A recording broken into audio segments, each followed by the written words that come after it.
Do you think this movie needed all the fucking and not sucking? It could have played without it for sure. This erotic ghost story number 3. So, when you look up these movies, a lot of people are gonna say, third one sucks. And to that, I would say, maybe you're fucking dumb. Or maybe you just didn't watch the second one. Or yeah, and maybe you're just fucking relying on other people's reviews because I fucking liked this one. Part 2. Part 2 made me think, oh man, this is gonna be even fucking worse. It's like, well, how bad can the third one be if we had just sat through this? We'll see. I thought, well, shit, they're gonna have to up the sex, I guess, because there's nowhere else they can go after that piece of shit. But this one is about a guy that's he's kind of like just on a country stroll, Tom, checking out the country, but it's because he's arranged to be married and he's not ready to be married. So he just decides to skip town, but his betrothed, you ain't getting away from me, big boy. She disguises herself as a man, Tom. Which, not really. No, not really. I guess people get tricked real easy out there in Hong Kong because she looks nothing like a man. Maybe, like, I don't know the traditional male garb. Just looked like the bitch was wearing a robe. I mean, maybe that's to show women shouldn't wear that. I don't know, but it just looked like she was wearing what everyone else was wearing. Hmm. Um, she follows the dude to a little country bar, bar and grill. We'll call it a bar and grill, Tom. Chili's. Yeah, and there's some local toughs there, Tom, and they're just wanting to rip people off, and they see this man, walking up, and they say, "Oh, well, let's go do the old trick, go at him, ladies." They send their ladies to rub up against him. So, hey, what are you doing with our ladies, Mister? And then they're gonna kick his ass, but then they discover he's a she. Well, Joanna, man. yeah, I guess we gotta rape you now. So they come in to What start. else are you gonna do in a Hong Kong movie? They're about to start doing that, but her guy that she was supposed to be married to, he's a swordsman, Tom. You know, and he swords them up. Kicks their ass. They walk off, and they meet a monk, Tom. They come to this little monastery place, an old decrepit monastery. There's a monk, Tom, there, but he's this tall. He's this tall, Tom. He's shrunk himself, and he needs some help to get his size back. And some special effects there, and he grows back, and well, shit, she's still in disguise. Decides she's gonna go bathe herself, and the other guy is looking around the monastery, and he sees a tapestry, Tom, and there's 3 women drawn on that tapestry, and he's like, "Wow, those are some sexy drawings." And then one of the drawings, Tom, looks at him and gives him an old wink. What?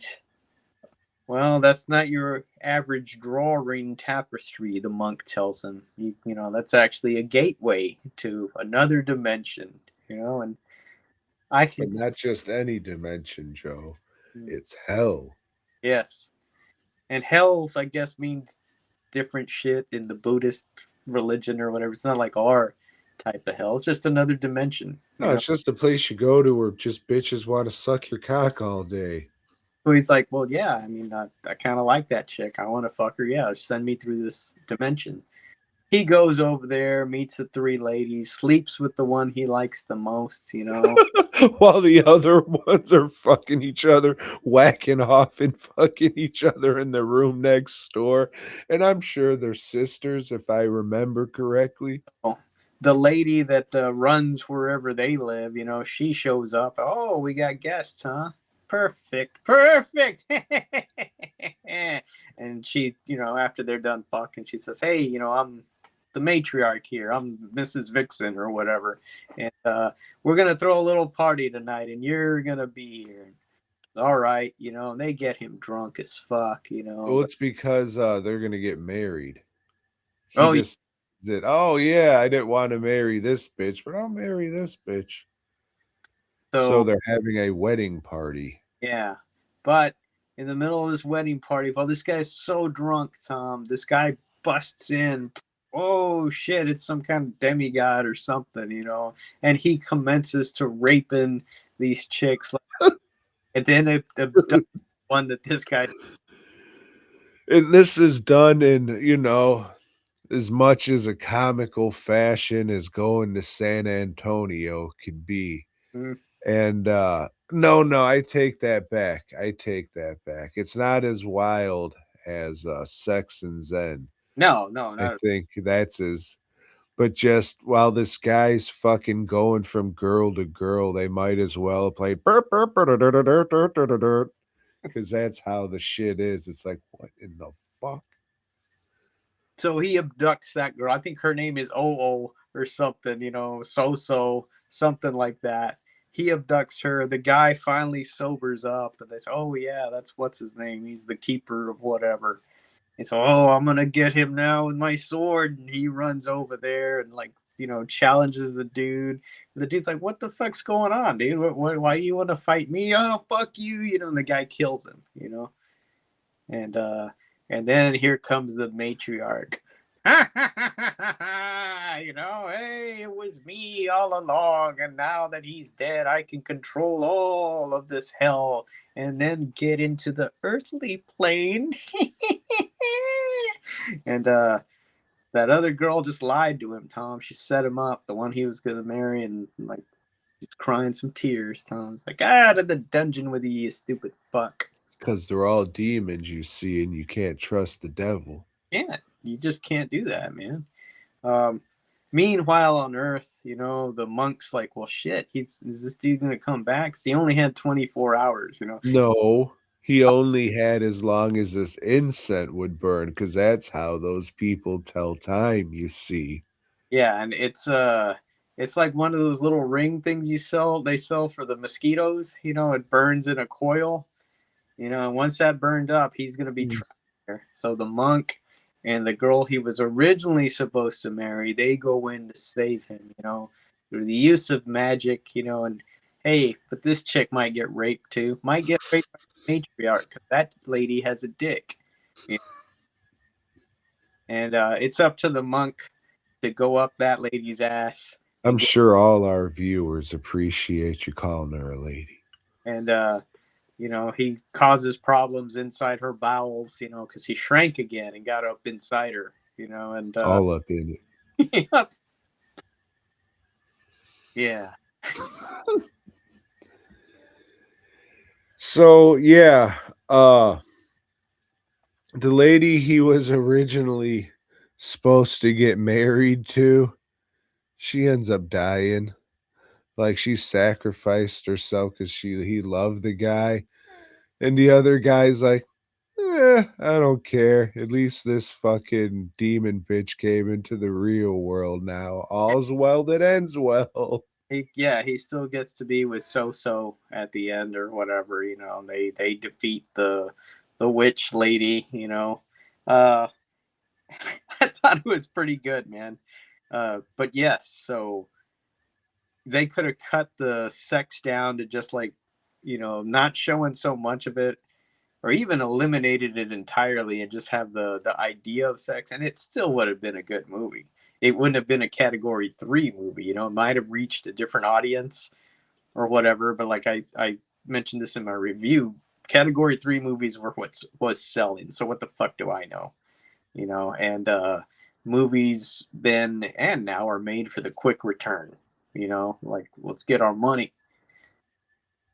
Yeah, it's just a product of its time because the old pornography wasn't as readily available and plentiful. Hmm. as it is today, and more people would rent something like this than a straight up fucking porno movie. So that's why these were popular in China in coming out. But yeah, I think if you is hey, as much as I like seeing all these fucking chicks make out with each other and lick each other's nips and shit, it's just like if you would have just focused on making an actual movie like you did for half of it and put the effort into that, it's like you could have really had something here. Instead, you got something that's like, yeah, it's worth a watch, but don't watch it with people or tell people you watched it. Yeah, the fight choreography is really, really good. It's as good as some of the other shit Golden Harvest did. The sets are really impressive. There are attempts at special effects. Like the guy being inside the lady's guts and shit, and the whole shrinking element, shit like that. It's like, hey, they're really trying to make a movie here. But then you just cut to like 15 minutes of bitches rubbing their inner thighs together. And it's just, well, I mean, that's terrific, but look at all that other shit you were doing. This could be like a 30-second thing, but literally these just keep going on and on. And it's for fucking Chinese people to whack off to. I understand that's kind of funny thinking about it, but that only goes so far. It's like, oh, it's still all right. I'm gonna have to fast forward through this. I can only come so many fucking times. uh, so there was like the music in it was really strange. So like when I put the disc on and the menu came in, I thought, oh shit, man, the sound's fucked on this. Because they do this thing where like they have a control where you can just like slow down the track. So the sound on the music score just kind of like stops, slows, and goes back to normal, and it just sounds really strange. But they play it throughout the movie, and the more I heard it, the more I got used to it. And then by the end of the movie, I'm kind of like, yeah, that's fucking pretty cool. So they fucking got me on that, man. Yeah, I don't remember the music at all. I'm just showing that just so people could see because we haven't put that up yet. But yeah, I mean I liked it enough for what it is. Will I go back and watch it? No. There's a much, much more entertaining and wilder fucking Hong Kong shit. Yeah. I've liked the special features on these. They're a lot better than I guess because the guys that they're talking to aren't coming out as pompous or whatever. They're actually talking about the shit that we want to hear about. But it's funny because this guy's talking about Category 3 movies, but doesn't really talk about this movie itself. It's just Was it the James Mudge one? blah blah blah. Fuck, I don't know. Yeah, I think so. Yeah, James Munch. And we didn't talk about it, but the last one, they talked with what's his name, Anthony Wong, and like it was cool to just hear him like just fucking talking shit about what's his name, the guy that directed the Chow Yun Fat movies. I can't fucking remember his name now. Sean Wu? Yeah, John Woo. Just saying, nah, that guy, yeah, his movies suck, and putting up Johnny Toe, which I agree, Johnny Toe is a much better filmmaker. But yeah, it was cool to see him just talk shit, because people don't do that in commentaries anymore. I didn't watch that. I think I watched the old Mudge little 20-minute fucking him sitting at a table talking about shit. But yeah, I like that dude's interviews more than I like his commentaries. I'll say that. But hey, maybe there'll be one that I watch. But like, hey, that was all right, Mr. Mooge. Yeah. I don't know. I'm not going to listen to no commentary. Thanks for checking out the show. We hope you dug it, baby. If so, give us a thumbs up. Subscribe and let us know down below. Support Joe by heading over to DWNProductions.net and FastCustomShirts.com. Until next time.